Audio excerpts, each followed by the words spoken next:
Lecture de Madame Yasmina Medjaï, comédienne. Bonjour à toutes et à tous. Je crois que mes premiers souvenirs remontent à quand j'avais 4 ans. Je me souviens distinctement de certains événements, tandis que d'autres sont perdus à jamais dans un brouillard impénétrable. Année 90, dans la banlieue parisienne.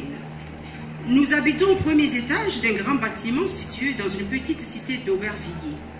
L'appartement est notamment composé d'un petit salon et de 2 chambres. Celle de mes parents et celle que je partage avec mon frère Amine. Nous avons dans la nôtre 2 lits superposés.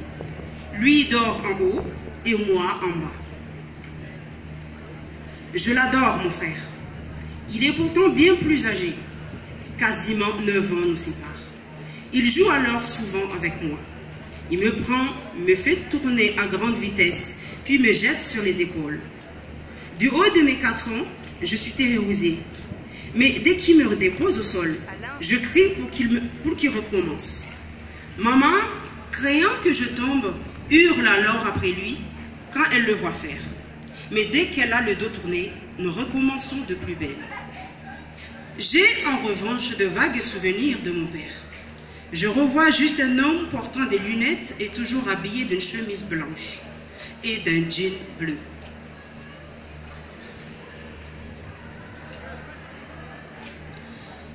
Kijakazi était né dans une famille d'esclaves. Tant son père que sa mère comptaient parmi les plus fidèles serviteurs du seigneur Malik.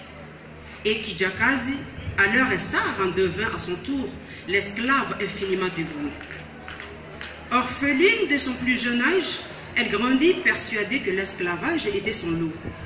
Elle n'existait que pour donner satisfaction à son maître, prête à lui obéir au doigt et à l'œil. L'épouse du seigneur Malik aimait autant que son mari se faire servir par Kijakazi. Celle-ci ne finissait pas d'aller et venir, et du matin au soir, on l'envoyait à droite, on l'expédiait à gauche. Toujours une nouvelle course en train. À peine rentrée d'une besogne, il lui fallait bien souvent repartir faire exactement pareil. Chez le seigneur Malik, elle n'avait pas une minute à elle. Un jour, il l'appela en lui criant dessus. « Oh là, va chercher la chèvre et lui donner son foin. »« J'ai déjà rentré la chèvre, maître. »« Tu réponds, sale chienne.